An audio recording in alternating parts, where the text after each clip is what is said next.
सबसे पहले अमेरिकी इलेक्शन पे बात कर देते हैं। और अमेरिकी इलेक्शन मुकम्मल हो गया है जिस वक्त आप ये वीडियो सुन रहे हैं। कुछ जगहों पे मुकम्मल हो गया है, कुछ जगहों पे भी मुकम्मल होगा। अमेरिकी इलेक्शन में एक चीज़ हमने देखी, पहले मैं थोड़ा टेक्निकली आपको बता देता हूँ इसका रिजल्ट आएगा कैसे। अमेरिका में जो है वो 6 डिफरेंट टाइम जोन्स हैं। टाइम जोन का मतलब ये है कि टाइम का फ़र्क हो जाता है ना, जब आप एक जोन से दूसरे जोन में दाखिल होते हैं। क्योंकि ज़मीन गोल है तो वो सूरज के हिसाब से टाइम अपना अपना तय करते हैं तमाम मुल्क। कुछ मुल्कों में टाइम थोड़ा आगे चल रहा होता है 2-4 घंटे, कुछ में 2-4 घंटे पीछे चल रहा होता है। मिसाल के तौर पे पाकिस्तान और सऊदी अरब के टाइम में 2 घंटे का फ़र्क होता है। पाकिस्तान के साथ गल्फ के कुछ ममालिक हैं, उनके टाइम में 1 घंटे का फ़र्क होता है। कुछ मुल्क ऐसे हैं जहाँ पे पाकिस्तान के और उन मुल्कों के टाइम में आधे घंटे का भी फ़र्क होता है। अमेरिका एक ऐसी जगह पे है जहाँ पे 6 डिफरेंट टाइम जोन्स हैं। पाकिस्तान पूरा का पूरा जो है वो एक ही टाइम जोन के ऊपर है, लेकिन अमेरिका में 6 मुख्तलिफ टाइम जोन्स हैं। अलास्का टाइम है, सेंट्रल टाइम है, ईस्टर्न टाइम है, हवाई टाइम है, माउंटेन टाइम है और पैसिफिक टाइम है। नॉर्मली जो अमेरिका को हम लोग बाहर की दुनिया के लोग या हमारे एशियन रीजन के लोग जब उसको एस्टीमेट करते हैं या उसके टाइम के साथ अपने आप को कैलकुलेट करते हैं तो हम लोग ईस्टर्न जो टाइम जोन है उनका अमेरिका का वो वाला टाइम हम देखते हैं। तो अमेरिकन टाइम के मुताबिक 7 बजे 8 बजे रात को उनके टाइम के मुताबिक रिजल्ट आना शुरू हो जाएगा। पाकिस्तान का टाइम अगर आप देखें तो सुबह 5 बजे हमारे यहाँ पे 5 बजे 6 बजे 7 बजे 8 बजे ऐसे ही रिजल्ट आगे बढ़ेगा। तो जो अमेरिका के अंदर आखिरी वोट पड़ने का टाइम है, टाइम जो मुकम्मल हो जाएगा, वोटिंग बंद हो जाएगी, वो टाइम अगर आप उनके अपने एक टाइम के साथ जो उनका ईस्टर्न टाइम है उसके साथ आप देखें तो वो 7 बजे से शुरू होकर तो वो 1 बजे तक जाएगा। तो इससे आप अंदाजा कर लें कि अमेरिका के अंदर वोटिंग एक ही वक्त में पूरे मुल्क में बंद नहीं हो रही।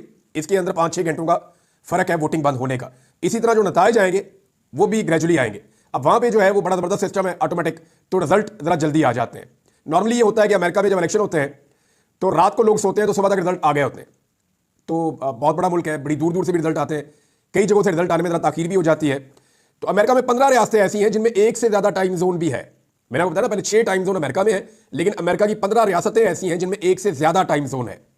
अब ये जो रिजल्ट आएगा ये पाकिस्तान टाइम के मुताबिक सुबह कोई 5 बजे या 6 बजे शुरू होगा और पाकिस्तान में दोपहर तक ये रिजल्ट आता रहेगा अमेरिका का।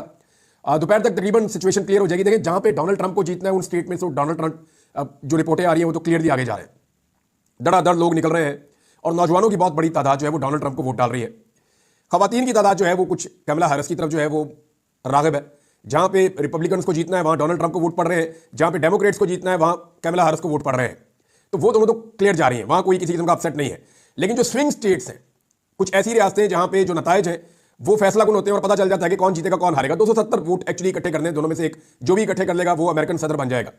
अब ये जो स्विंग स्टेट्स हैं यहाँ पे मुतज़ाद इतलात आ रही हैं। कुछ जगहों से डोनाल्ड ट्रंप के लिए रिपोर्ट्स बहुत अच्छी आ रही हैं, कुछ जगह से डोनाल्ड ट्रंप के लिए अच्छी नहीं आ रही रिपोर्ट, कैमला के लिए अच्छी रिपोर्ट्स आ रही हैं। अब ये दोनों तरफ के जो हामी हैं वो दावे कर रहे हैं। मीडिया की बड़ी तादाद क्योंकि डेमोक्रेट्स की तरफ रहती है ज़्यादातर, क्योंकि कमर्शियल एक्टिविटीज सारी उन रियासतों में होती है जहाँ पे डेमोक्रेट्स तगड़े हैं, तो मीडिया का फोकस हमेशा डेमोक्रेट्स की तरफ रहता है। तो वो मीडिया के ऊपर जो ज़्यादातर है वो आपको हर इलेक्शन में ये बताते हैं, लेकिन रिपब्लिकन जो है वो सरप्राइज करते हैं, जैसे कि डोनाल्ड ट्रंप ने पहले भी सरप्राइज किया था। इस मरतबा जो अमेरिका से इंडिपेंडेंट तजियाकार हैं वो ये कह रहे हैं कि डोनाल्ड ट्रंप के सदर बनने के इम्कान ज़्यादा है, लेकिन डोनाल्ड ट्रंप का ये जो इलेक्शन है ये वो अमेरिकन एस्टेब्लिशमेंट के खिलाफ लड़ रहे हैं। डोनाल्ड ट्रंप ने एक मरतबा नहीं कई मरतबा ये बात कही कि इस मरतबा हमारा मुकाबला एस्टेब्लिशमेंट के साथ है और हम इलेक्शन में एस्टेब्लिशमेंट को शिकस्त देने का हमें मौका मिला है और हमें शिकस्त देनी होगी। तो डोनाल्ड ट्रंप ने एस्टेब्लिशमेंट के साथ जो रिपब्लिकन्स का मुकाबला है या अपना जो मुकाबला है उसको एक इलेक्शन टूल के तौर पर इस्तेमाल किया है और ये बड़ा मकबूल हुआ उनका नारा। इस वजह से उन्हें वोट भी बहुत ज़्यादा पड़ रहे हैं। अब देखते हैं जैसे जैसे रिजल्ट आएंगे, मैं आपको एक अर्ली वीलॉग करूंगा, जैसी सिचुएशन क्लियर होगी तो आपको बताएंगे कि कौन आगे चल रहा है कौन पीछे चल रहा है। अब आ जाए कुछ और खबरें हैं मेरे पास पाकिस्तान के अंदर से, लेकिन एक चीज़ आपको मैं बताऊं कि देखिए पूरे अमेरिका में मोबाइल फोन सर्विस बंद ही नहीं हुई, पूरे अमेरिका में इंटरनेट भी नहीं बंद हुआ, पूरे अमेरिका में उम्मीदवार भी नहीं उठाए गए, पूरे अमेरिका में जिस तरह पाकिस्तान में धांधलियां रिपोर्ट हो रही थी वहाँ पे नहीं हो रही, वहाँ पे उस किस्म की कार्रवाइयाँ नहीं हुई, कोई बंदे गवाह नहीं हुए, कोई जबरी गुमशुदगियाँ नहीं हुई, कोई चादर और चार दीवारी का तकद्दुस पामाल नहीं हुआ, कोई जुल्म ज्यादती जबर के वाकयात नहीं हुए और इलेक्शन भी हो रहा है देखें इतने बड़े मुल्क में। तो यहाँ आपको पता चल जाता है कि पाकिस्तान पीछे क्यों रह गया, या पाकिस्तान की तरह के जो मुल्क हैं जहाँ पे इलेक्शन ठीक नहीं होते वो मुल्क पीछे क्यों रह जाते हैं। एक्चुअली होता यह है कि हमारे जैसे मुल्कों में एस्टेब्लिशमेंट ताकतवर होती है, गरीब मुल्क है तो गरीब घरों से लोग आते हैं, आकर सीटों के ऊपर कुर्सियों के ऊपर बैठ जाते हैं, फिर उनको बहुत ज़्यादा ताकत मिल जाती है तो वो अपने मुल्क से ज़्यादा अपने बारे में सोचना शुरू कर देते हैं। तो ऐसी एस्टेब्लिशमेंट जो है वो फिर पाकिस्तान जैसे मुल्कों में ऐसे फैसले करती है जो अवाम की मर्जी के खिलाफ होते हैं और उसकी वजह से ये मुल्क पीछे जाना शुरू हो जाते हैं। अब अमेरिकन एस्टेब्लिशमेंट भी इस दफा पंगा कर रही है डोनाल्ड ट्रंप के साथ। देखे वहाँ पे क्या नतीजा निकलता है, नताइज जैसे आएंगे वो मैं आपके साथ शेयर करूंगा। पाकिस्तान में जो बड़ी खबर है वो ये है कि जनाब कुछ लोगों के दावे सामने आए, वो मैं आपको पढ़ के भी सुना देता हूँ। जस्टिस अमीनुद्दीन खान साहब को ये पहली दफा ऐसा हुआ पाकिस्तान की तारीख में, बल्कि दुनिया की तारीख में शायद ये अनोखा वाकया है कि पार्लियामेंटेरियंस जो हैं उन्होंने एक बेंच बना दिया है सुप्रीम कोर्ट ऑफ पाकिस्तान का। यानी सुप्रीम कोर्ट का बेंच सुप्रीम कोर्ट ही बनाएगी ना, सुप्रीम कोर्ट का बेंच जो है वो आम लोगों ने बना दिया, अवामी मुंतखब नुमाइंदों ने बना दिया। और आपको हैरत की बात बताऊं वो ये है कि इस बेंच के बनने में जस्टिस अमीनुद्दीन साहब को एक भी जज ने सपोर्ट नहीं किया। वहां 4 जजेस मौजूद थे, एक भी जज ने सपोर्ट नहीं किया। एक भी जज को ऐसा नहीं लगा कि हमारा ये जो साथी जज है जस्टिस अमीनुद्दीन खान साहब, इनके अंदर ये कैपेसिटी है कि ये बने आईनी बेंच के सरबराह।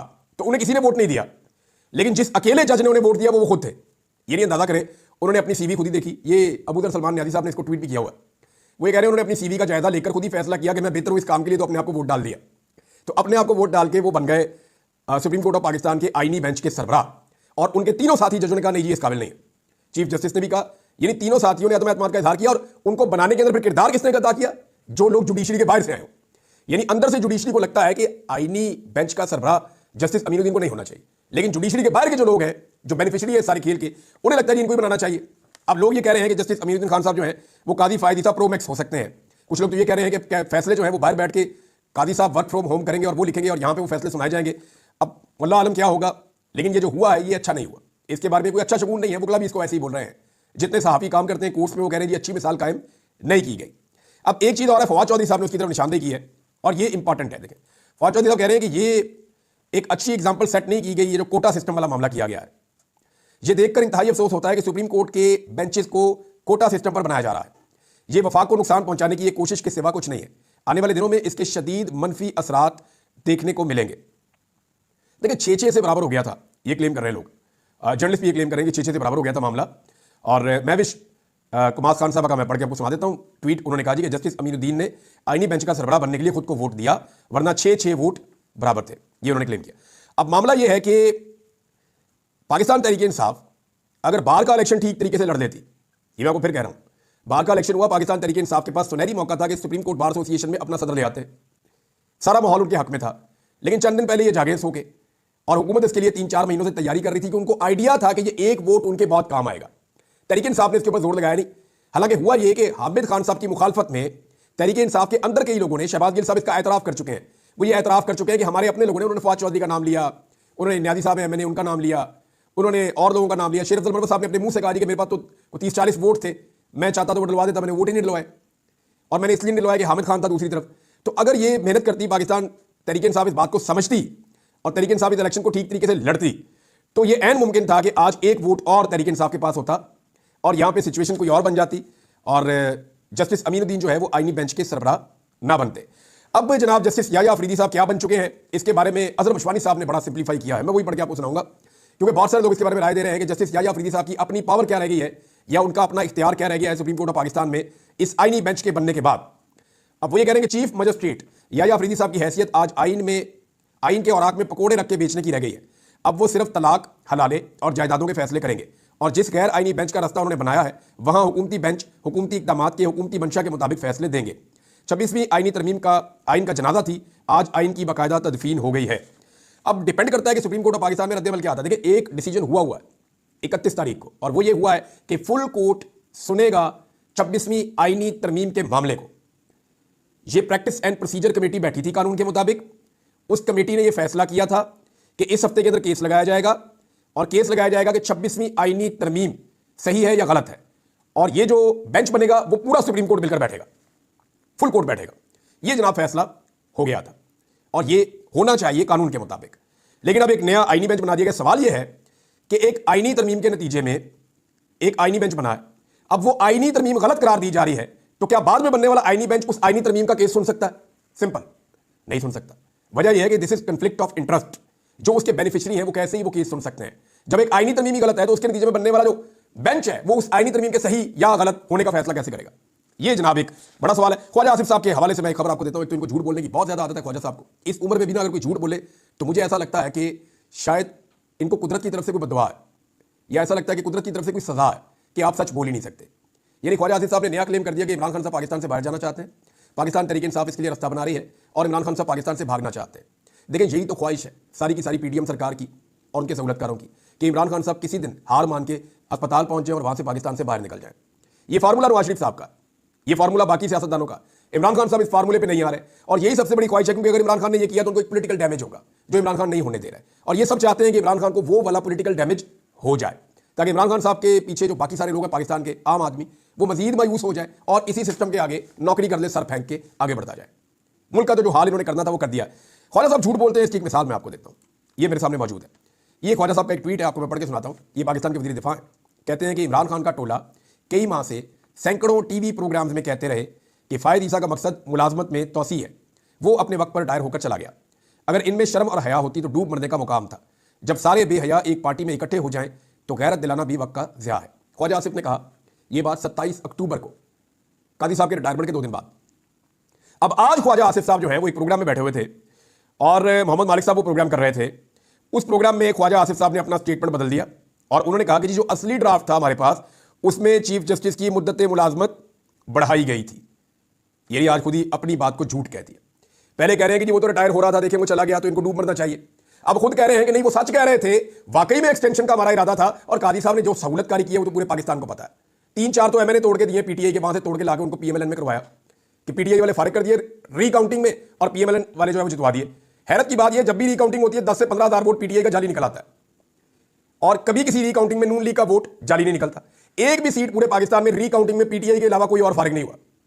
ये जितने एमएनए की सीटों के ऊपर हुई रिकाउंटिंग, एक भी सीट में पीटीआई के अलावा कोई और फारिग नहीं हुआ। जितने बंदे फारिग हुए सारे पीटीआई के फारिग हुए और काजी साहब ने बड़ी सहूलतकारी की। 63A वाली कम सहूलतकारी थी, ये भी उन्होंने की है। तो ख्वाजा साहब ने अपना झूठ खुद पकड़ा है, किसी और ने नहीं पकड़ा। एक खबर और नाज़रीन, जिन लोगों ने आईनी तरमीम के हक में वोट नहीं दिया, जिन्हें बड़ा दबाव था पाकिस्तान में इदारों की जानिब से, उनको अब निशाने इबरत बनाने का सिलसिला शुरू कर दिया गया है। काजी फ़ायद ईसा के दौर का तसलसल चल रहा है। जस्टिस याह्या अफरीदी के आने से कोई फर्क नहीं पड़ा, अभी भी उसी तरह एमएनए के साथ, अरकान असेंबली के साथ वही सलूक किया जा रहा है। ख्वाजा शराज साहब को अगवा कर लिया गया है। पाकिस्तान तहरीक इंसाफ ने दावा किया कि उनके एमएनए ख्वाजा शराज को अगवा कर लिया गया उनके इलाके से और उन्हें नामालूम मकाम पर मुंतकिल किया गया है। पाकिस्तान तहरीक इंसाफ का दावा है कि उन्हें जो अगवा किया गया वो एजेंसियों की जानिब से किया गया है। ये जनाब ख्वाजा शराज साहब की खबर है। इम्तियाज़ चौधरी साहब के बार बार घर पर अटैक किया जाता है। इम्तियाज़ चौधरी साहब के भाई ने बताया कि गाँव में उनकी 100 साल वालदा है और जो बड़ी खुशी के साथ जो फसल भी वहाँ पे गांव में उनके पास होती है, क्योंकि इनका और भी कारोबार है, तो वो उसमें एक बड़ा हिस्सा जो है वो गरीबों में बांटती हैं। तो इनकी चावल की फसलें तैयार थी, उनको तबाह बर्बाद कर दिया गया है, वहाँ लुटमार मचा दी गई है, बहुत खौफ व हरास और दहशत फैला दी गई है। ये उन्होंने बताया और उन्होंने कहा कि मैं कुछ भी नहीं कर सकता, मैं सिर्फ ये दुआ कर सकता हूँ कि अल्लाह इन सबको राह रास्त पर लेकर आए। ये तो एक और चीज़ है। और बाकी सबके साथ भी सादुल्लाह बलोच के घर के ऊपर अटैक किया गया है और घर जो है वो ऐसा लगता था कि एक जंग का मंजर पेश कर रहा है, जो उनके घर के अंदर सूरत हाल पैदा कर दी गई है, उदम मचा दिया गया उनके घर में। ये सादुल्लाह बलोच साहब है। बाकी सबके साथ भी ऐसी चीज़ें हो रही हैं।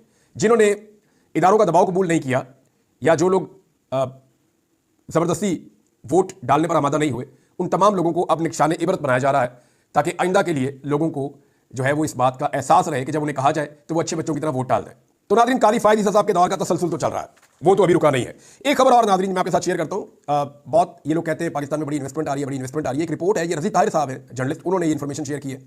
मैं आपको इस इन्फॉर्मेशन का सिर्फ छोटा सा हिस्सा पढ़ के सुनाऊंगा, आपको आइडिया हो जाएगा। कुछ बिजली के हवाले से खबरें अगले वीलॉग में बताऊंगा आपको मैं, नहीं अगले वीलॉग में तो आपको मैं अमेरिका के हवाले से बताऊंगा, फिर उससे अगले वीलॉग में आपको बताऊंगा।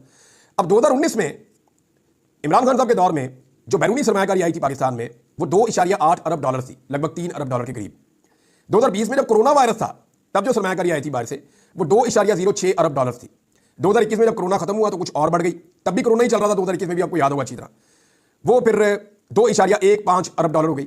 2022 में जब शहबाज शरीफ साहब वगैरह ने इक़्तिदार पे कब्जा कर लिया तो एकदम कम होकर 1.46 अरब डॉलर हो गई। 2023 में 1.82 अरब डॉलर हो गई और अब इस साल सितंबर तक का जो डाटा आया उसमें आधा अरब डॉलर भी नहीं हुआ अभी तक, यानी 380 मिलियन डॉलर, 1000 मिलियन डॉलर का 1 अरब डॉलर होता है, तो यहां पे 380 मिलियन डॉलर, यानी जितना इमरान खान साहब के दौर में हो रहा था उसका 10वां हिस्सा इन्वेस्टमेंट का पाकिस्तान में आया है साल के पहले 9 महीनों में। बाकी 3 महीनों में और कितना आ जाएगा, यानी इमरान खान के दौर से आधे से आधी इन्वेस्टमेंट हो गई है। और उस दौर में कोरोना वायरस चल रहा था, ये भी याद रखिएगा।